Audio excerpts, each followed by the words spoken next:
Bem-vindos a mais esse episódio de Pelas Barbas de Miller. Hoje a gente tem um convidado muito especial aqui, o professor Adolfo Cordeiro Rivera, da Universidade de Vigo, na Espanha. Ele é coordenador do Laboratório de Ecologia Evolutiva e doutor em Biologia. Aqui também o Vinícius Lopes, meu colega aqui do canal, vai ajudar a gente aí nesse vídeo a fazer perguntas e conversar com o doutor Adolfo. Bem-vindo, Adolfo. Muito obrigado pelo convite, por ter aceito o convite. Muito obrigado Bem-vindo, por estar Adolfo. aqui com a gente. Obrigado. Sim, sim. Vamos lá, Adolfo. Uma pergunta para a gente começar. O que é, na sua concepção, nos seus estudos, ecologia evolutiva? Fala para a gente aí. Muy bien. Bueno, esta é unha cuestión interesante, ¿no? Porque podemos dicir que na ecoloxía dende sempre hai como dúas aproximacións, dúas escolas. Unha que se pregunta sobre os sistemas como funcionan e esa é a que tradicionalmente se considerou a ecoloxía de sistemas ou de ecosistemas, ¿no? E outra maneira é preguntarse como que o sistema chegou a ser como é. Entón aí estamos a falar da evolución. E esa sería a ecoloxía evolutiva, que se encarga de saber por que ese sistema funciona deste xeito, chegou a ser así, e non de outro xeito ou de outra forma que potencialmente podría tamén ter sido igual de eficaz, non? Entón, a ecoloxía evolutiva trata precisamente destes aspectos que teñen que ver con a evolución dos sistemas biolóxicos a todos os niveis. Cando falo dos sistemas non me refiro únicamente aos ecosistemas, senón un organismo sería un sistema biolóxico tamén, unha célula tamén, e así hasta toda a biosfera, non?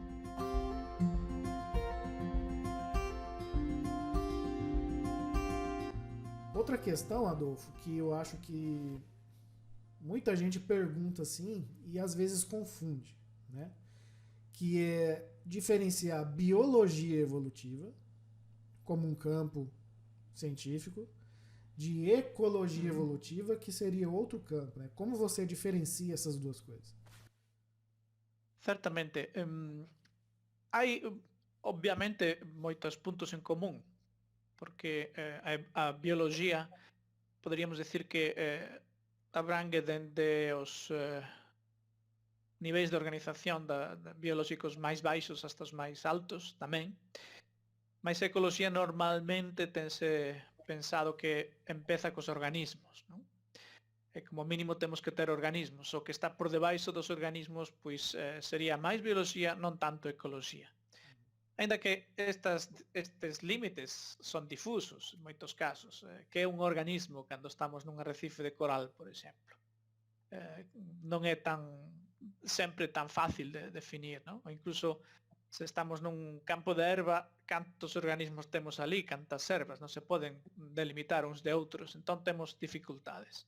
Pero en xeral a bioloxía empezaría xa coas moléculas orgánicas en sistemas biolóxicos e dai hacia arriba, e xa a ecoloxía empezaría cos individuos. Entón eu penso que esta sería un pouco a maneira de distinguir entre ambos campos. Obviamente tamén poderíase argumentar que a ecoloxía forma parte da bioloxía,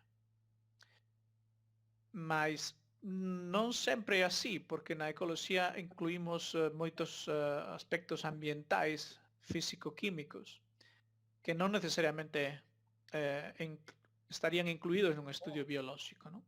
Por eso, aínda que hai en parte un solapamento, son campos diferenciados.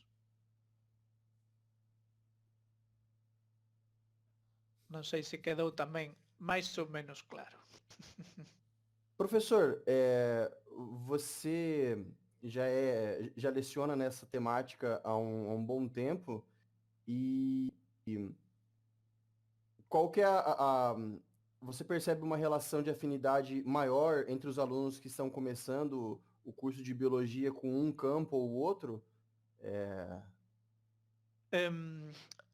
As miñas aulas son nos últimos anos casi exclusivamente para enxeñeiros florestais.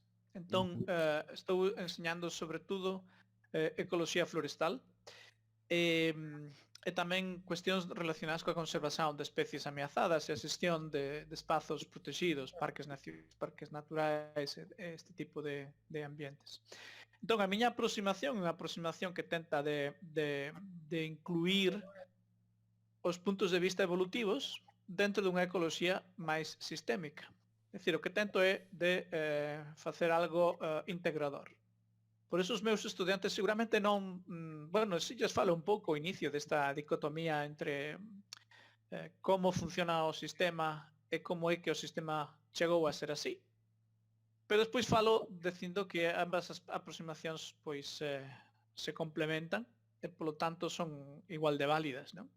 De feito, non podemos entender o funcionamento dunha floresta, por exemplo, sen os aspectos evolutivos, pero tampouco sen os aspectos máis ecosistémicos, non? Entón, penso que esta é a maneira máis apropiada de traballar.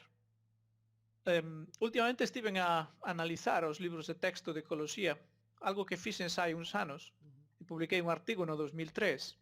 E como pasaron casi 20 anos, pois agora estiven de novo a analizar os novos libros de texto, que hai moitos máis que hai 20 anos, e vexo que a porcentaxe de páxinas que poderíamos decir que son claramente de ecoloxía evolutiva nos libros de texto está estabilizada en torno a un 30-40%.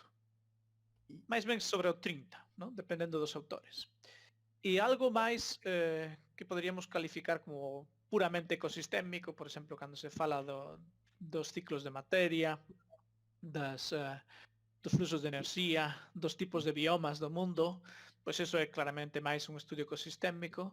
Ese tipo de contidos pois está normalmente tamén estabilizado en torno a un 40-50% na maioría dos libros de texto, non? Entón, penso que as dúas aproximacións se complementan moi ben, e aínda que hai sorpresas, non? Eu sempre o digo porque xa que estou na España, os libros de texto españois son poucos e moi sesgados. Basicamente non tratan aspectos evolutivos e cando os tratan son absolutamente moi colaterais, unha cousa anecdótica, non? Eso dá lugar a unha formación dos nosos biólogos e dos nosos estudantes en ecoloxía, pois que non é o suficientemente completa ao meu modo de ver, non?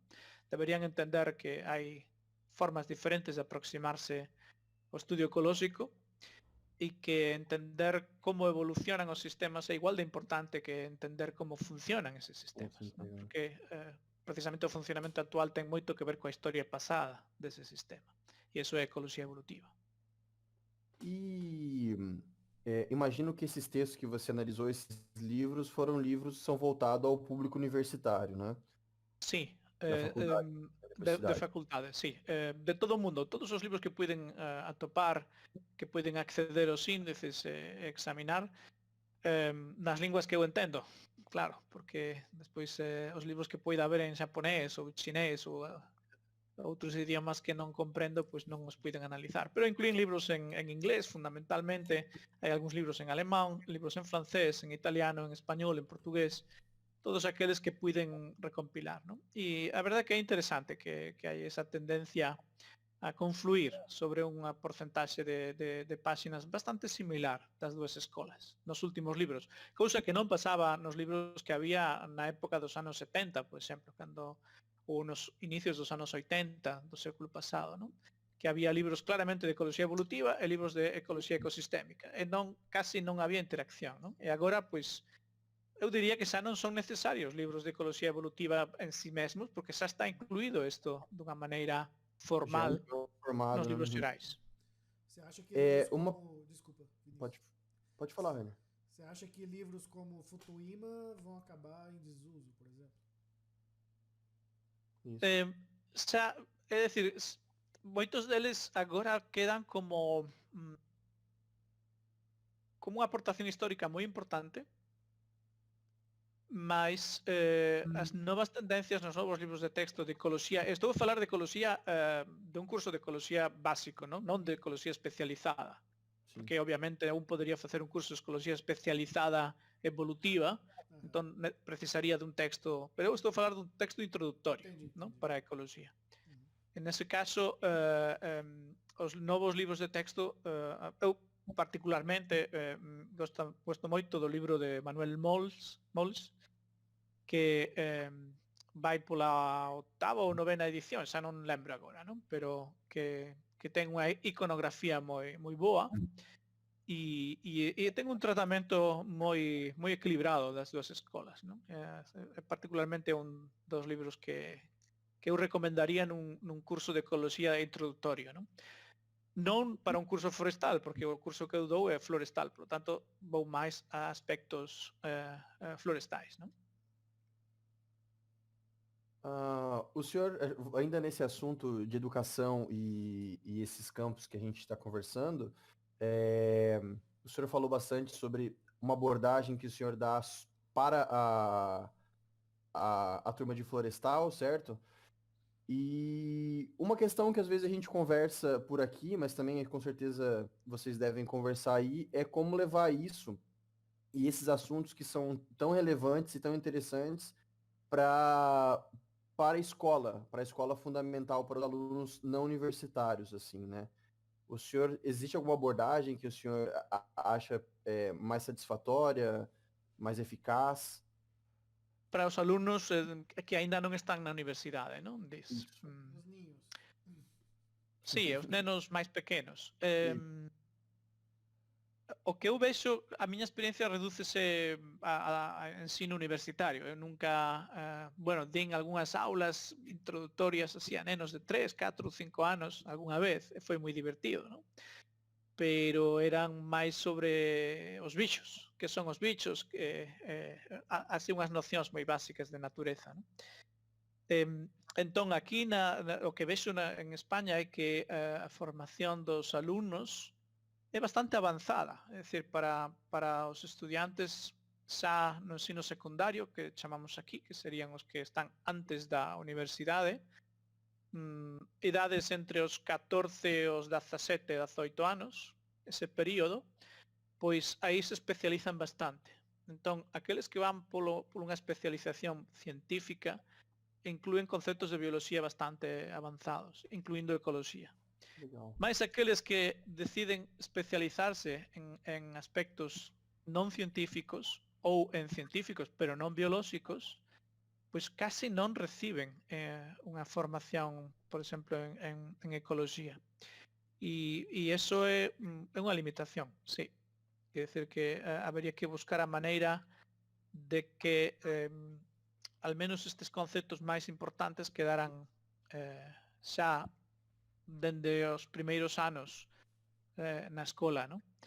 E non sempre así, porque cando eu os recibo na universidade, que teñen 18 anos, pois vexo que as súas concepcións do que é a ecoloxía ás veces están un pouco limitadas, non?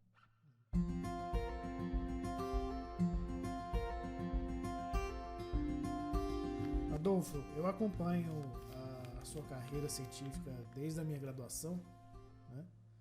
E eu conheço vários dos seus trabalhos e a grande maioria deles, pelo menos para minha percepção, né, transita um pouco entre estudos de polimorfismo com as esquinura, né? Estudos de conflito sexual e estudos relacionados aos calopterigídeos, né?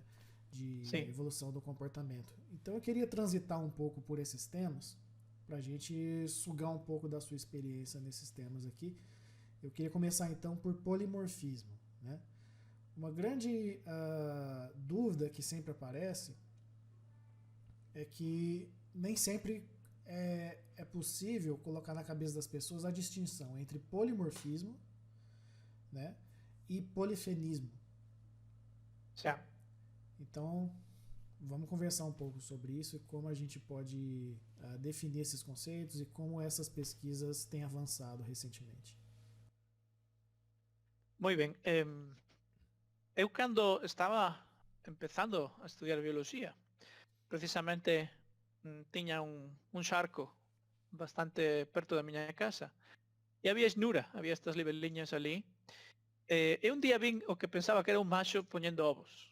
Entón quedei moi sorprendido, claro, porque eu sabía que as ternura eran azuis e negras, e vin ali un individuo azul e negro poñendo ovos nas plantiñas e dixen, pero este que fai?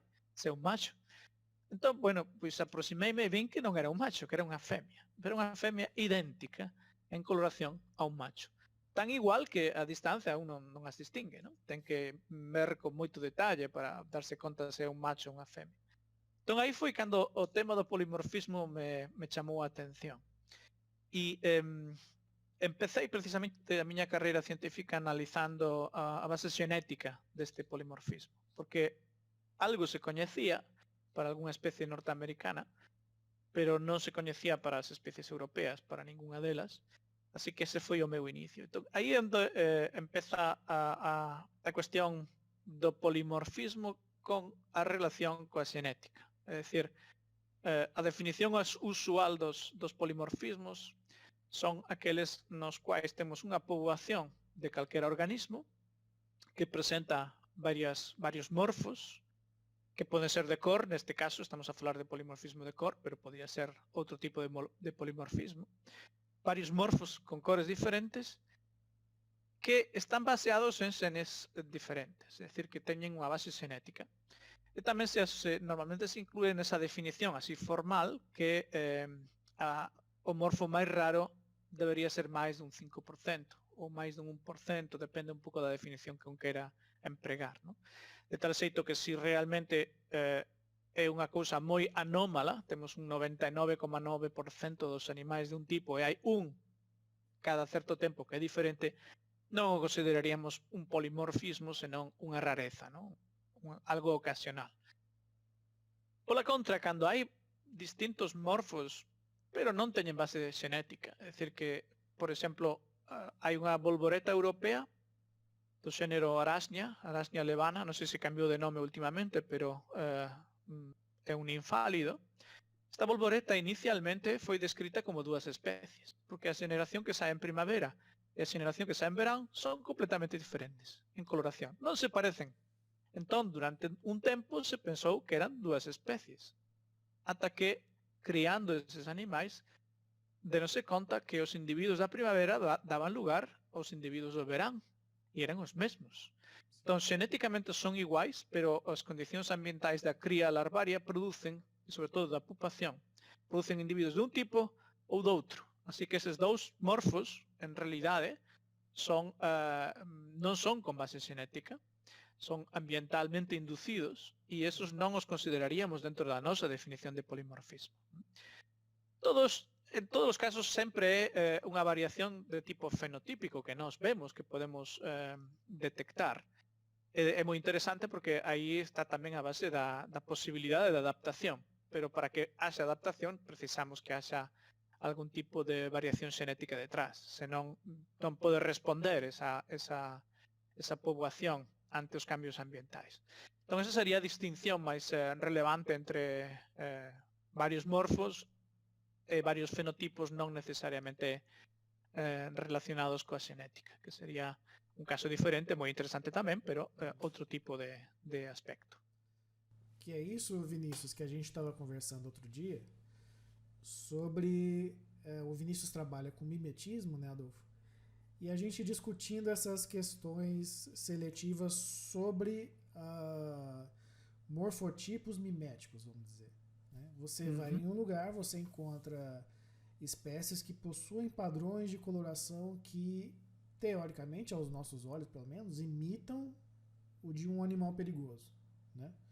Sim. O que é impalatável. E o que a gente tem percebido é que na literatura muitas vezes se fala de polimorfismos miméticos, né? Que um morfo imita e outro não imita, mas na grande maioria das vezes eu não vejo um trabalho que investigou de fato se isso não são traços fenotípicos, né, e não genéticos. Sí, porque poden ser que todos teñan a mesma base xenética e dependendo das circunstancias vayan cara a un morfo ou cara a outro, non? Que sería unha opción. O problema normalmente penso que é que traballar coa base xenética non é tan simples, particularmente en certas especies. Entón, aí estamos limitados. Para certas especies podemos obter eses datos con un esforzo, pero non para todas. Entón, pois temos que asumir que hai unha base xenética se temos algunhas outras especies parecidas nas que eso está estudiado, non? Aínda así, podemos ter moitas sorpresas, porque o feito é que as bases xenéticas destes polimorfismos ás veces cambian entre especies, aínda entre especies do mesmo xénero, non? Entón, todo é posible. Hai que a necesidade é de estudiar cada caso en particular para saber que está sucedendo, non? Sim. Um trabalho recente, né, que a gente até conversou com o Rainer, mostrando que padrões de mimetismo, de anéis miméticos em bombos estavam relacionados aos genes ROX, né? Então, talvez isso seja bem antigo, né, esse substrato. Sí, sí, sí. Posiblemente na base xa da radiación, ¿no? deste grupo pode estar, sí.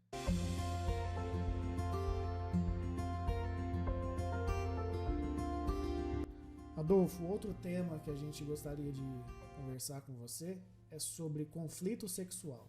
Né?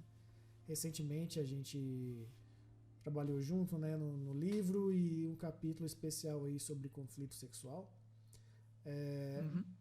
E também é outra dificuldade que a gente tem de passar, vamos dizer, de maneira eficiente esse conceito, porque do mesmo modo a gente tem o conflito que é intraloco, né, e não. Então, às vezes é muito complicado fazer esse discernimento também. Você pode explicar pra gente?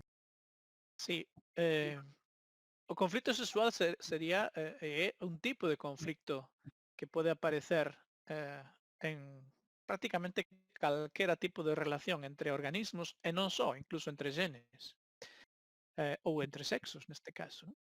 Entón, sempre que existan óptimos de eficacia biolóxica ou de capacidade reproductiva que non se correspondan nas mesmas características fenotípicas para machos e para femias, pois entón falaríamos de que hai un conflicto, non? É dicir, o que é bon para os machos pode non ser o mellor para as femias e viceversa. Isto dá lugar a que hai unha interacción entre os sexos e, polo tanto, pois os individuos están tentando de maximizar o seu éxito e iso pode ir en contra do éxito dos individuos do sexo contrario. Pero como os xenes que están detrás son os mesmos, é dicir, todos os individuos falando dunha especie que ten machos e femias, non estou a falar xa de especies con outro tipo de determinación sexual, pero aqueles que teñen machos e femias en individuos separados, as especies bisexuais, pois nese caso os xenes que se atopan nun corpo masculino nun momento dado poden atoparse nun corpo feminino nun momento, nunha xeneración seguinte. Eso implica que non pode haber, por así decirlo, un sexo que gana e un sexo que perde. Decir, penso que é un concepto interesante, ¿no? Porque o que precisamos, o que realmente parece que está ocurrindo moitas veces sería que hai unha serie de varios xenes coadaptados ou consuntamente heredados que fan unha serie de modificacións e sempre que hace algo que lles permita, entre comillas, saber que están nun corpo dun determinado sexo. Entón se expresan dunha maneira. Ese modificador ou eses sistemas modificadores son os que permiten, polo tanto, que os mesmos xenes se expresen máis ou menos en función do sexo do individuo no que están. Evitando, pois, claro, que se produciran situacións moi anómalas, ¿no? Como se expresaran xenes que son moi positivos nun macho, pero que son absolutamente negativos nunha femia. Entón, pois, iso daría lugar a que unha femia expresando eses caracteres tería moi pouco éxito, ¿no? Entón, ten que haber aí un sistema que modula a expresión deses xenes, ¿no? En resumidas contas, un conflicto, sobre todo conflicto sexual, casi sempre normalmente traballamos en aspectos que teñen que ver con a frecuencia de apareamento. Cantas veces se van a aparear os individuos dun sexo e cantas veces se van a aparear os individuos do outro sexo. E aí, pois, é habitual facer unha referencia á inversión que existe previa por parte dos individuos, esa diferente inicio do xogo, por así decirlo, cos machos que producen moitos gametos moi pequenos e as femias que producen poucos gametos moi grandes, o cual implica que cada gameto para unha femia é máis importante que cada gameto para un macho, ¿no? É dicir, porque a enerxía incluída nun destes ovos é gigantesca comparada coa enerxía incluída nun espermatozoide. Agás casos extraordinarios como certas moscas do xénero Drosophila, ¿no? Destas mosquiñas do vinagre que poden ter espermatozoides de 15 ou 16 milímetros de longitude cando a mosca non chega máis que a 3 ou 4 milímetros, o sea que producen espermatozoides absolutamente xigantes, moitísimo máis grandes que o corpo do animal que os produce. Evidentemente están dando voltas dentro do corpo, ¿no? E a evolución deso é algo que moi probablemente ten que ver co conflicto sexual, aínda que non está resolto. Pero un deses misterios moi interesantes do ámbito da bioloxía reproductiva de insectos, non? Porque pode haber espermatozoides gigantes en certos organismos, insectos moi pequenos, e outros insectos enormes teñen espermatozoides diminutos. Entón, bueno, pois hai unha ausencia de relación entre o tamaño corporal e o tamaño dos espermatozoides, que implica tamén algo ben interesante, non? Ao final o que temos, como decía, pois que normalmente estudiamos cal é a frecuencia óptima de apareamentos para os machos e cal é a frecuencia óptima de apareamentos para as femias, e se non coinciden, entón temos conflito. E, teóricamente, debería coincidir no caso da monogamia, naqueles casos onde cada macho se aparea cunha soa femia e cada femia só con un macho, que son moi poucos. Neses casos o conflito sería mínimo. Non vou dicir ausente, porque pode haber conflictos por moitas outras cuestións, non necesariamente polo número de apareamentos, pero máis conflitos sexuais tamén poden aparecer. Pero aí o conflicto sexual sería mínimo.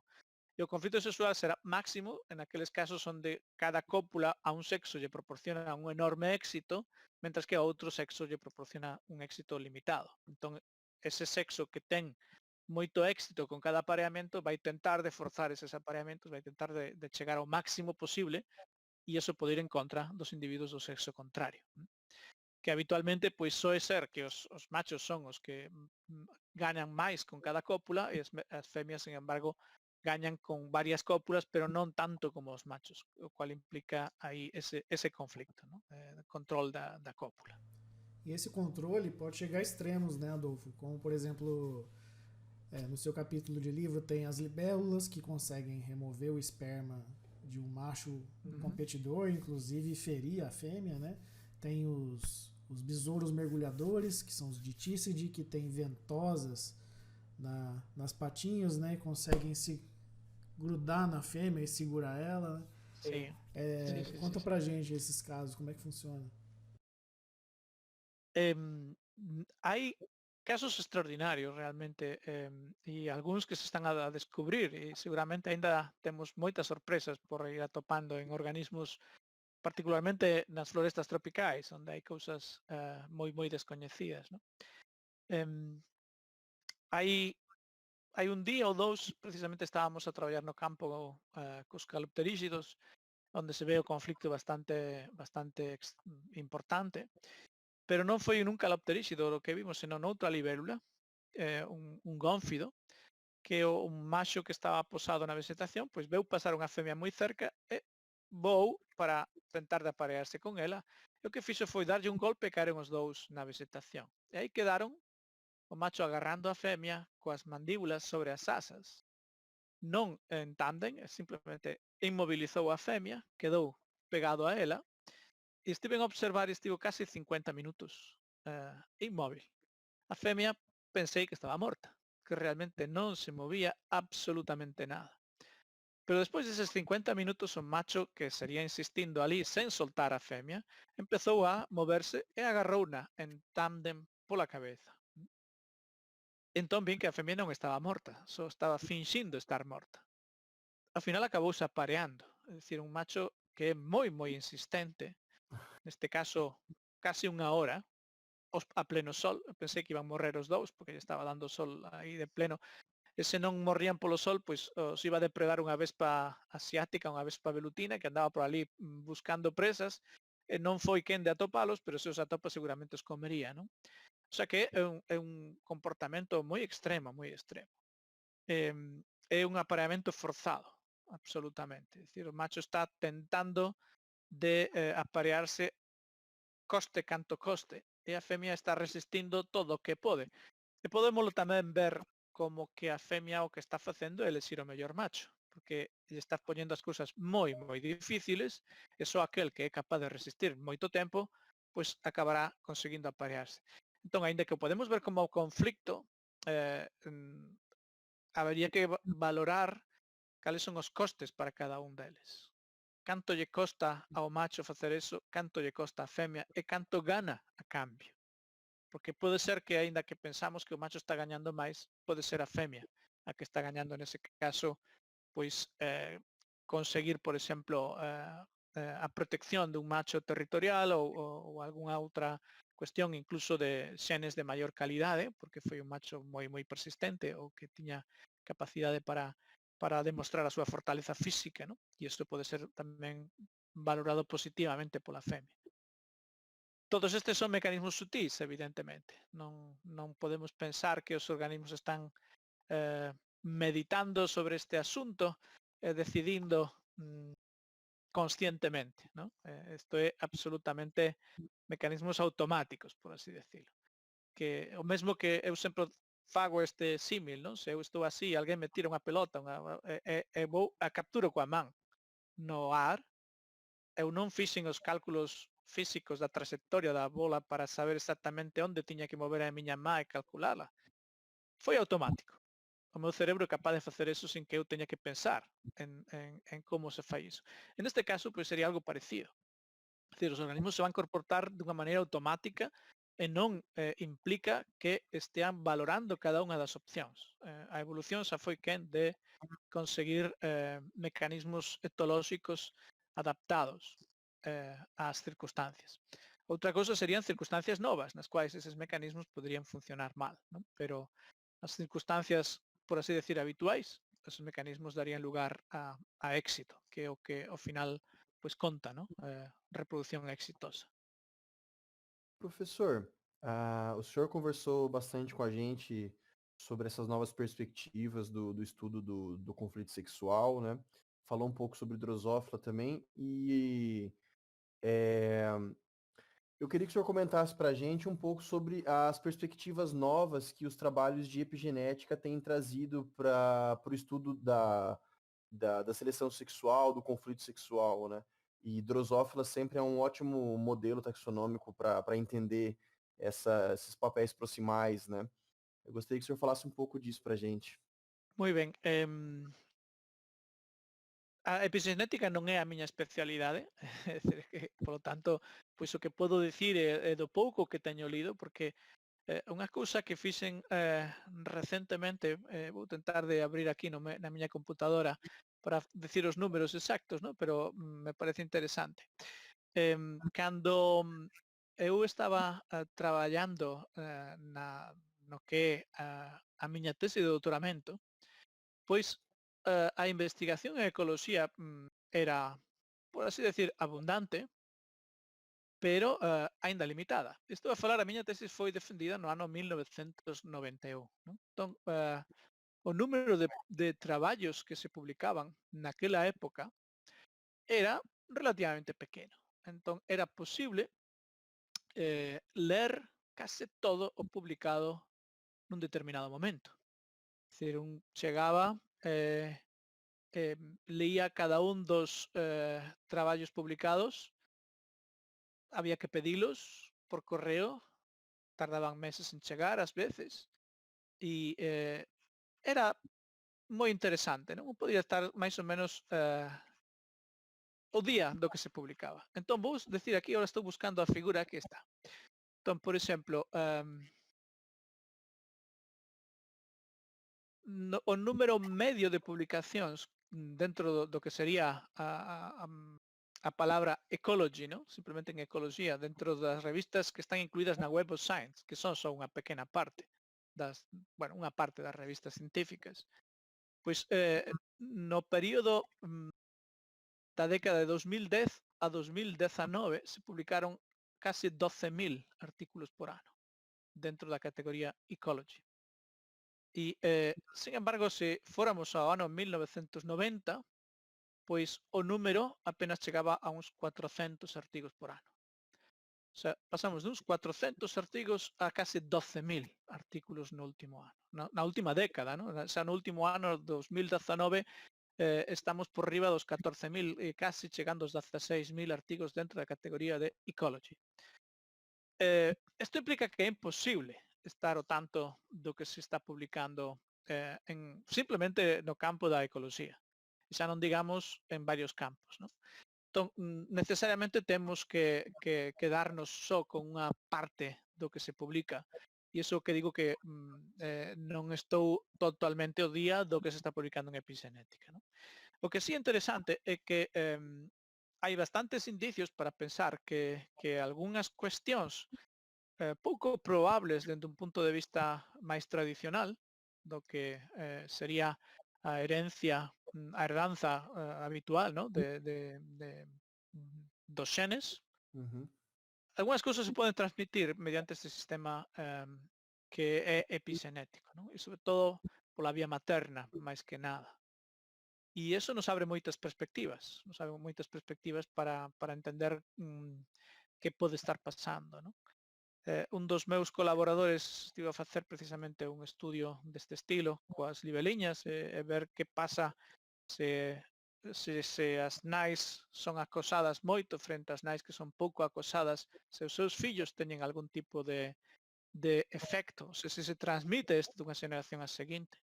E para a nosa sorpresa, pois parece que sí, que hai efectos transxeneracionais do acoso sexual, é dicir, experimentalmente poñemos as femias en unha situación onde o acoso é moi importante frente a outras onde o acoso é baixo e os seus fillos non se comportan igual en varias características fenotípicas que estamos a analizar, ¿no? Bueno, pues está indicando que hai unha herdanza epigenética aí que, claro, non sabemos tampouco cantas xeneracións pode eso transmitirse, probablemente non moitas, pero sí é interesante, ¿no? Pois algo así como que prepara aos individuos dunha poboación, imaginemos que está a unha densidade moi alta, onde o conflito moi intenso, prepara os seus descendentes xa para a previsión de que a seguinte generación vai ser igual. Outra cousa é que despois a seguinte generación non sexa igual, ¿no? Pero en principio os cambios drásticos dunha generación a seguinte son pouco probables. Quase como uma pré-adaptação, né? Exacto, é unha cousa moi estrana dende un punto de vista filosófico, por así decirlo. Pero poderia darse, não? Sim, interessante. Alguns trabalhos mostram que a personalidade em vários grupos, né? Mas com o Donata tem bastante trabalho, né? Ela também é passada de geração para geração, né? Sí, sí, sí. Isso E pode sobre todo en insectos sociais, non? En formigas e demais tamén hai moitos cousas interesantes da personalidade das obreiras, pois que cambian bastante, non? É interessante tipo analisar isso com essa visão de pré-adaptação mesmo. Sí, sí. Bueno, eu penso que vamos ter unha pequena revolución sobre isto nos próximos anos, non? Iremos sabendo un pouco máis.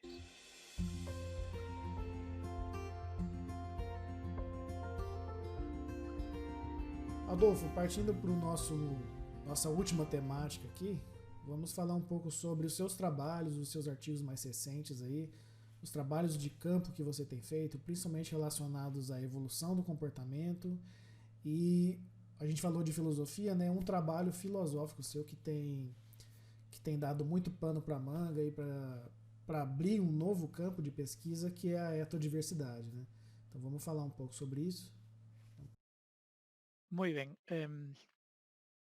Isto remóntase a un período que eu tive de ano sabático no 2003, no que quería estudiar o comportamento de algunhas especies de libeliñas que eran únicas dende un punto de vista taxonómico, ¿no? Entón fun traballar, aínda que non tiña moito financiamento, polo tanto tiven que ir en períodos breves, o mes ao sur de Australia, onde está vivindo Hemiphlebia mirabilis, que se considera normalmente como a especie de libeliña máis primitiva viva. Había algún traballo sobre o seu comportamento, pero non demasiado.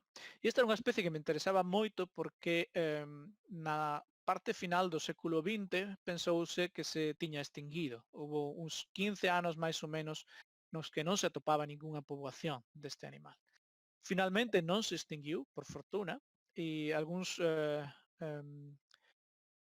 fotógrafos aficionados atoparon varios lugares onde a especie é moi común no sur de Australia, así que eu, coa axuda de algúns colegas dali, pois fun pasar un mes para traballar coa Hemiflebia mirabilis.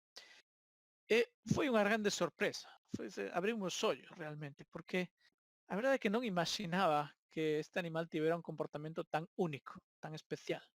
Tirei algúns vídeos meus do comportamento da Hemiflebia no YouTube, onde se pode ver que este animal ten un cortexo, ten unha cousa realmente extraordinaria, moi elaborada, onde o macho está tentando de convencer a femia para aparearse, e ten unha serie de mecanismos bastante ritualizados de comunicación entre eles, entre machos e femias, entre machos e machos, de femia a femia, todos eles. Estando ali no campo, que ademais estaba sosiño, polo tanto tiña moitas horas para pensar, non tiña con quen falar, acaso os canguros que estaban a unha certa distancia mirándome con sorpresa, pois non había ninguén. De feito, no mes de traballo de campo que estive nunha wetland, non? Unha marisma chamamos aquí, non sei como se diría no Brasil. Pois nesta wetland eu non vin a ninguén. Estuve un mes ali, nunca atopei a ningunha persoa. Entón decía que tiña tempo para pensar mentras observaba os animais e mentras os marcaba e facía todo o traballo de campo. E unha das cousas que máis me veu á cabeza foi o feito de que este animal, de terse extinguido, como se pensaba, teríamos perdido un comportamento absolutamente único, que non existe ningunha outra libélula que teña un comportamento similar. Entón, empecé a pensar que era unha perda de diversidade biolóxica importante. E foi aí cando empecé a pensar na cuestión da extinción dos comportamentos. E dai me levou pois a extender esta idea a que o comportamento é un carácter fenotípico moi relevante dentro da biodiversidade. É dicir, que non é unha cuestión meramente académica, no senso en que o comportamento é normalmente a primeira forma de adaptación dos organismos. Modifican o seu comportamento ante calquera circunstancia ambiental desfavorable, ¿no? Ou diferente. Entón, se perden capacidades de comportarse, pois estamos perdendo diversidade. Sen embargo, empecé a leer moito máis, obviamente xa tiña leído sobre diversidade biolóxica, pero non demasiado. E aí a verdade é que leín bastante sobre isto e descubrín que pois non se trataba o comportamento prácticamente nunca nos estudios de biodiversidade. Se falaba da diversidade a nivel xenético, como primeiro nivel, un segundo nivel superior da diversidade de especies, que sería a diversidade máis típicamente ecolóxica, a que se estudiaba na universidade cando eu era un alumno, e despois unha diversidade a un terceiro nivel, a un nivel paisaxístico, por exemplo, a diversidade de hábitats dun determinado lugar. E eses tres niveis de diversidade eran os que normalmente se emplegaban en todos os traballos, ¿no? Ás veces tamén se incluía unha diversidade de tipo filoxenético, se podía mencionar, ou unha diversidade de tipo funcional, pero isto era só en certos artigos, ¿no? En certos traballos. E dai foi cando madurei a idea da etodiversidade, porque ademais despois de ver e estudiar este animal en Australia, uns meses despois, 6 meses despois, estiven na illa de Hainan, na China tropical, e ali hai outra especie que tamén, curiosamente, ten como nome Mirabilis, pero é Pseudolestes. E o Pseudolestes Mirabilis tamén foi outra sorpresa. Mirabilis quere decir extraordinario, non? É dicir, algo fora do común. E de feito, as dúas especies son mirabilis dende este punto de vista. As dúas son os únicos representantes vivos das súas familias. O sea, son especie única, xénero único, familia única. E teñen comportamento único, absolutamente. A Pseudolestes mirabilis foi tamén moi sorprendente, moi diferente, absolutamente diferente da especie australiana, e de novo, pois isto me incidiu na idea de que considerar o comportamento dentro dos estudios de biodiversidade debería ser unha prioridade, non? Por iso empreguei pois bastante tempo na lectura e na elaboración dese artigo sobre etodiversidade, non?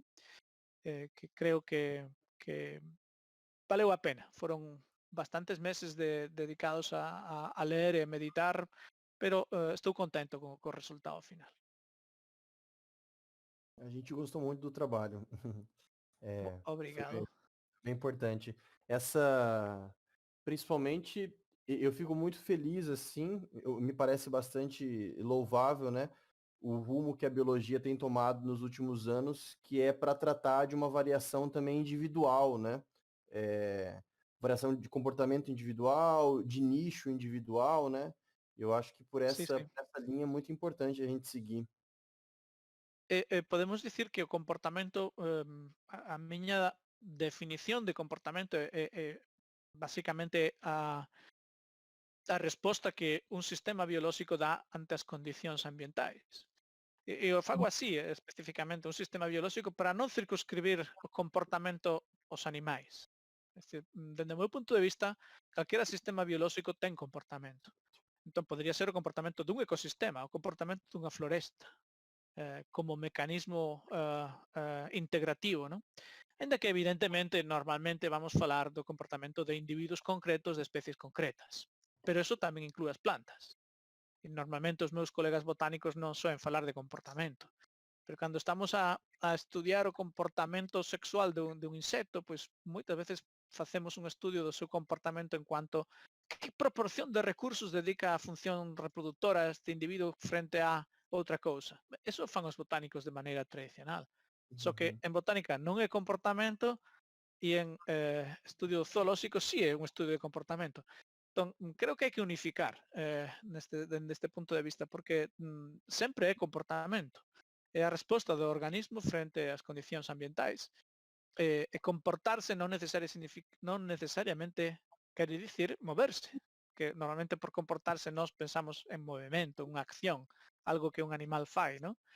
Pero unha planta pode non moverse e estar facendo un comportamento moi complexo. Por exemplo, liberando algunhas sustancias cando se ve atacada por un insecto herbívoro para atraer os depredadores dese insecto herbívoro.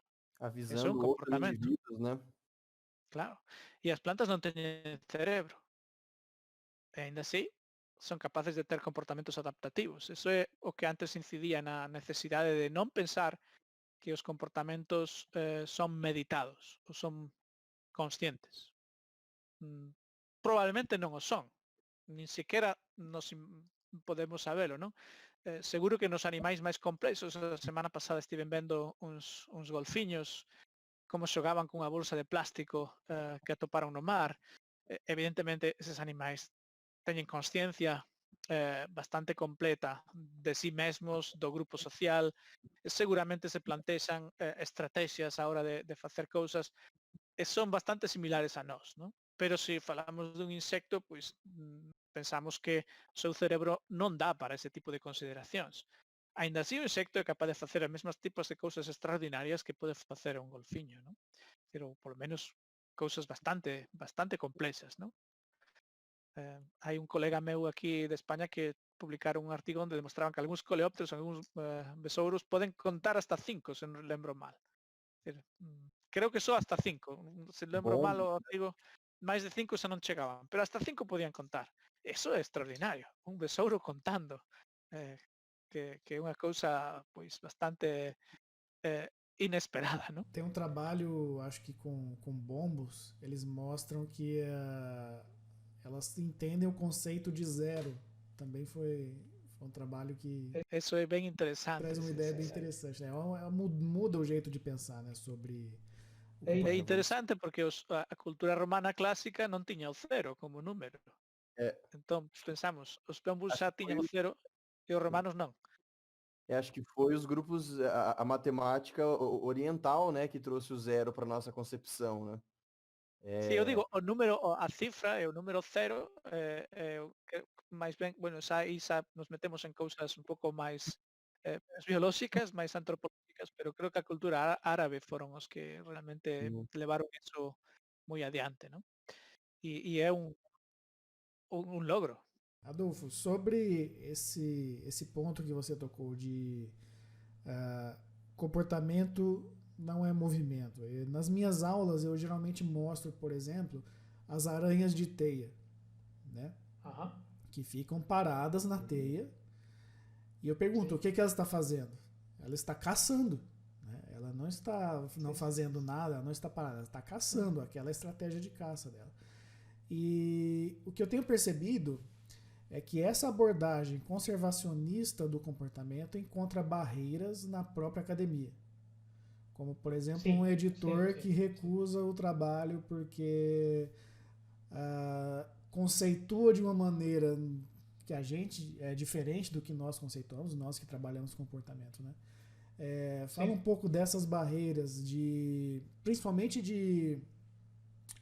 do pessoal da conservação, receber essa ideia nova de comportamento no meio. Houve xa varios intentos, ¿no? De introducir, de facer que sexa máis unha maior interacción entre a conservación e os estudios de etoloxía. Ao longo dos últimos 20 anos houve varios libros que trataron disto. Penso que entra sobre todo para aqueles que traballan con organismos moi complexos, particularmente os que traballan con vertebrados. Aí entenden moi ben a necesidade dos estudios de comportamento integrados na estrategia de conservación. Xa non entra tanto ás veces para os que traballan con organismos máis simples, non? Pero eso non implica que non sexa relevante. Entón, bueno, temos que convencer, o que temos é que mostrar a utilidade desta aproximación, non? Quer decir que non se trata de incluir novas cousas porque sí, sino que dan certa capacidade predictiva e certa capacidade explicativa, e nos sirven como ferramentas tamén en diversos campos da conservación, ¿no? O estudio do comportamento pode servir incluso para definir que especies están máis ou menos vulnerables frente a problemas de conservación máis ou menos acuciantes. O que eu sinto às vezes, Adolfo, parece que algumas das áreas elas se fecham, né, em si. E principalmente para a área de comportamento, parece assim que algumas vezes comportamento é documentário, é BBC, né? É vídeo de gatinho, de cachorrinho. É entretenimento, então o comportamento não deve entrar aqui. Então meio que um protecionismo, às vezes eu sinto isso. O que você acha?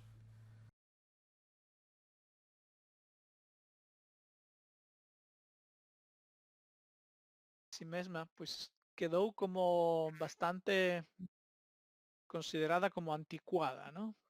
Sobre todo dentro do ámbito anglosaxón, do ámbito británico e norteamericano. Non tanto no ámbito continental europeo, onde a etoloxía seguiu sendo moi importante, sobre todo nas escolas alemás e francesas, pero no ámbito de fala inglesa eso quedou relegado. Entón surdiu a behavioral ecology, que non necesariamente é moi diferente do que é a etoloxía, é un nome distinto prácticamente para o mesmo tipo de estudo, ¿no? Entón ese hándicap existe. Entón ás veces é importante establecer dende o principio que entendemos por comportamento para que estemos a falar das mesmas cousas, porque o mellor estamos falando coa mesma palabra de cousas diferentes, que sería o que moitas veces fai dificultade na comunicación científica.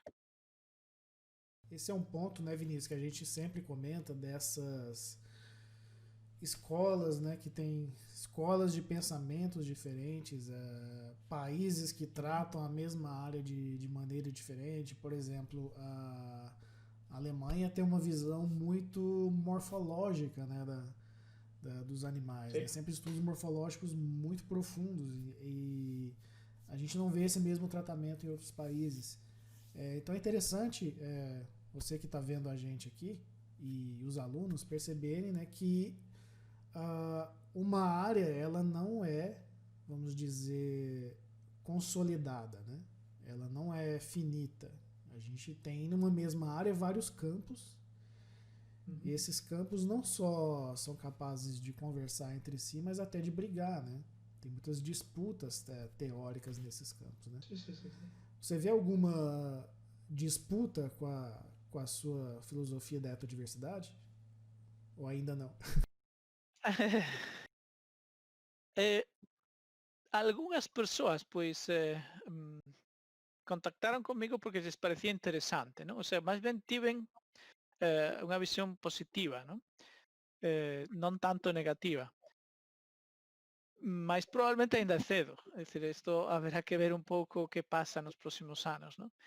Pero sí que atopei, pois que para algunhas persoas era algo que estaba aí, que era necesario de algunha maneira poñer de relevancia ou de unha maneira, como diría, explícita, porque era algo implícito, pero non estaba explícitamente colocado no campo da ecoloxía, non?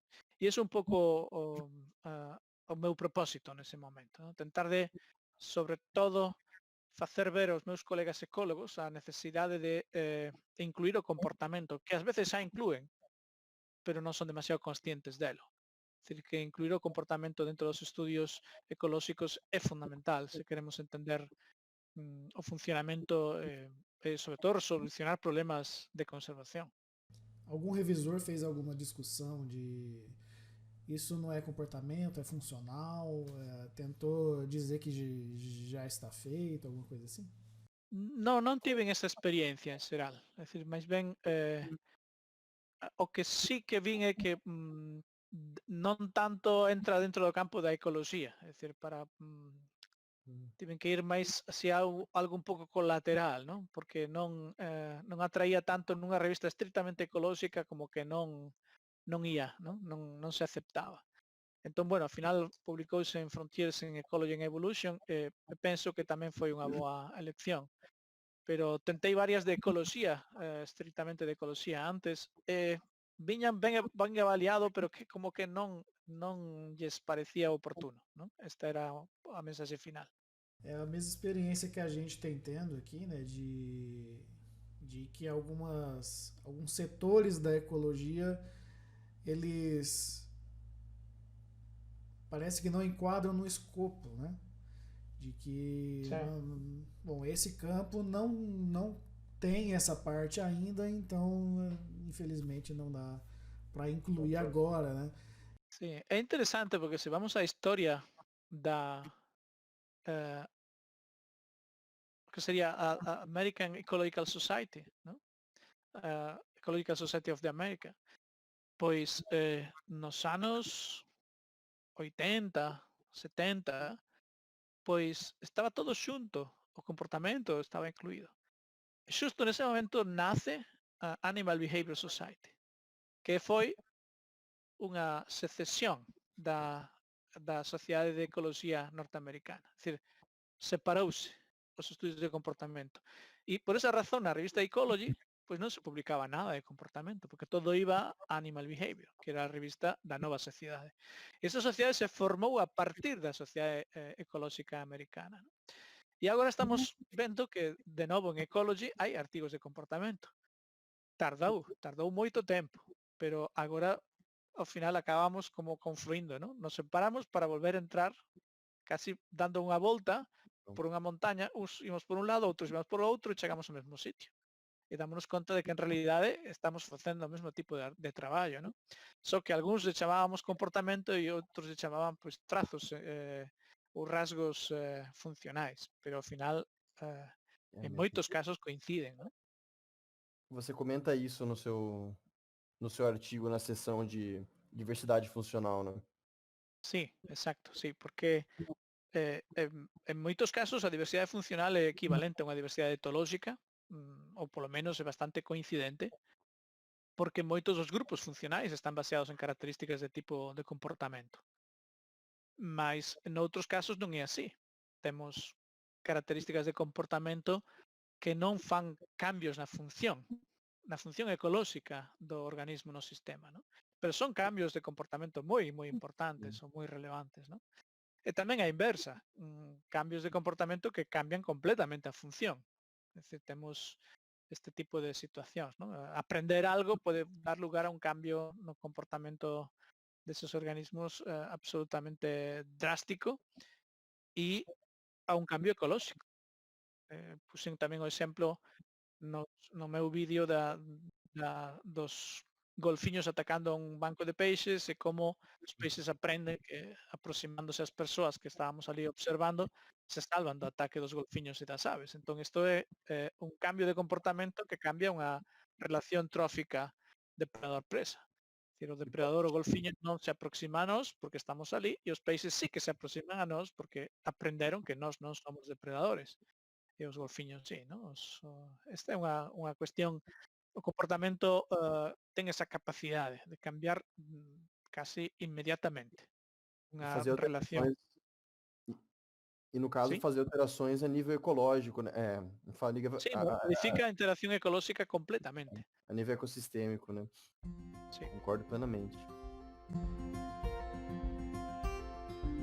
Eu gostaria de fazer uma pergunta pro professor Adolfo, que uma das coisas que ainda encanta, né, nós que somos apaixonados pela natureza, pela biodiversidade, é a leitura de textos e escritos de naturalistas antigos.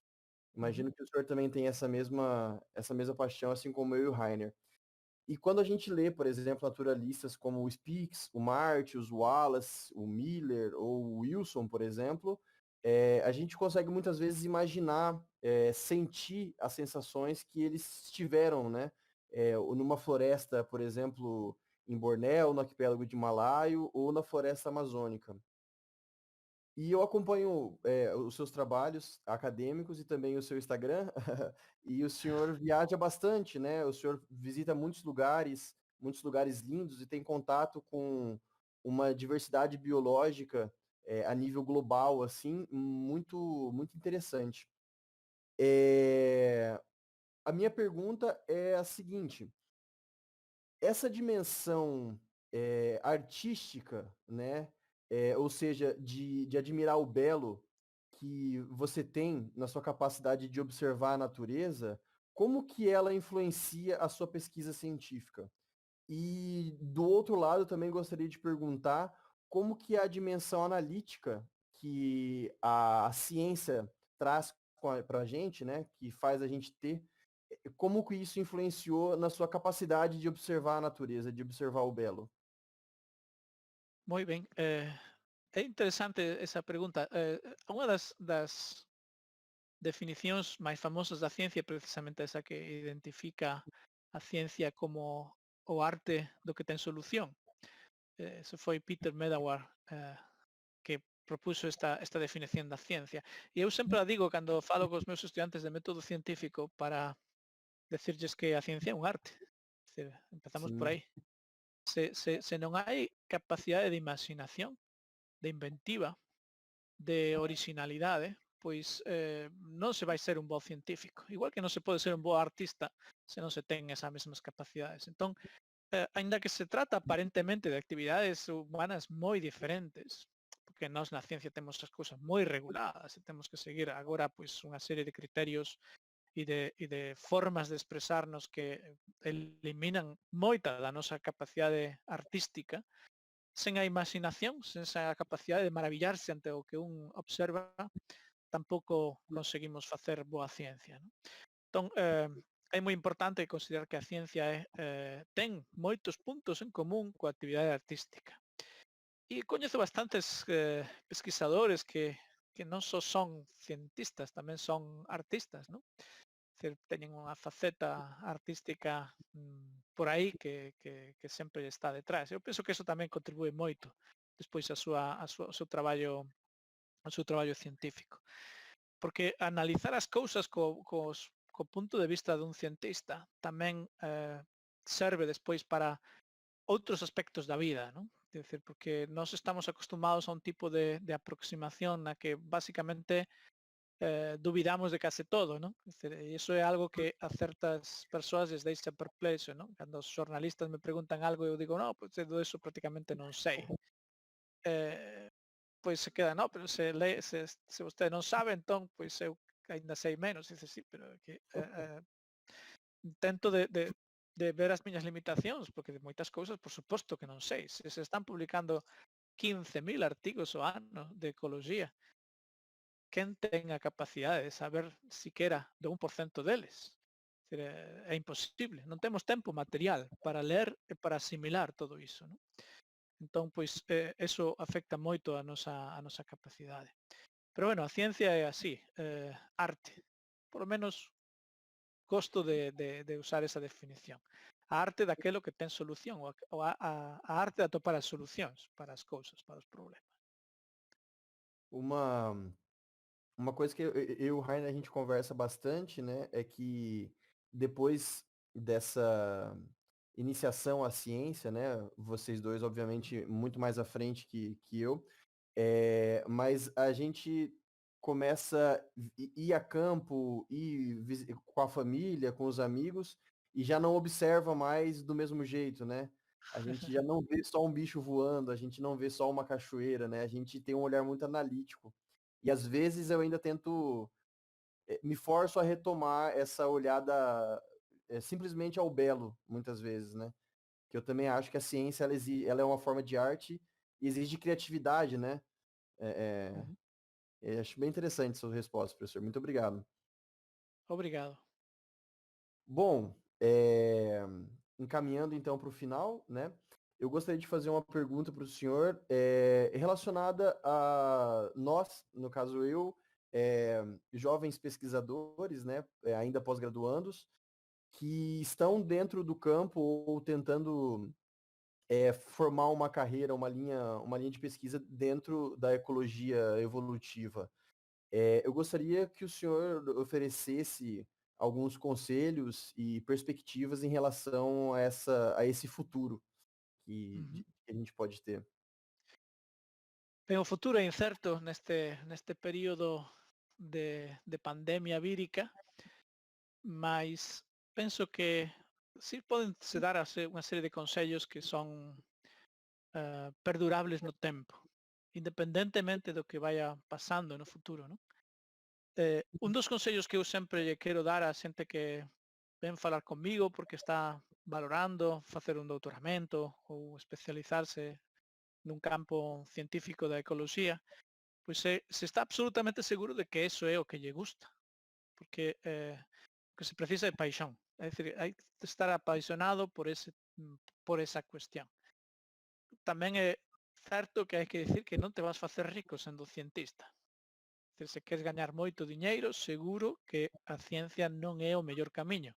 Pode ser que teñas moita sorte ou que teñas unha capacidade moi alta de innovar e consigas o mellor algún tipo de patentes ou de inventos que te podan facer máis ou menos rico. Pero eso é a inmensa minoría. Entón, dedicarse á ciencia ten que ser unha cuestión moi paixonal. Hai que realmente querer facer iso. E se tes claros os obxectivos, é dicir, que é o que queres facer na vida, eu penso que é moi difícil fracasar. É dicir, cando tes moi claro que é o que queres facer e que vai exixir sacrificios, pois céntrate neso e tenta de atopar eses obxectivos, non? E dar cada paso, pouco a pouco, para achegarse a esa especialización, non? Ao final, por suposto, hai unha serie de circunstancias que son totalmente impredecibles e que son ademais particulares dun determinado momento e dun determinado lugar. Entón, esas circunstancias non as podemos prever, nin as podemos modificar. Pero se nós traballamos día a día por ese obxectivo, penso que eso nos dá unha forza e unha capacidade que é moi difícil de romper. É dicir, esa é a cuestión. Entón, moi importante estar absolutamente certo de que un quere dedicarse a eso. E ser consciente de que vai exixir sacrificios e seguramente non vas ser a persoa máis rica do mundo. Pero bueno, hai ricas en experiencias, ¿no? Que sería o que compensa a ciencia. Exato. Adolfo, muito obrigado. Agradeço muito ter aceito esse convite, todas essas palavras de sabedoria pra gente, experiência. Ao longo desse vídeo aqui, imagino que a gente vai colocar algumas imagens dos animais que você falou, dos seus trabalhos, vou colocar os links para os seus trabalhos. E pode ter certeza que esse vídeo aqui vai contribuir para a formação de muita gente aqui no Brasil. E quem sabe até que para a América Latina, né? Que talvez consiga entender o nosso portunhol aqui hoje. Como é o portugalego. Portugalego.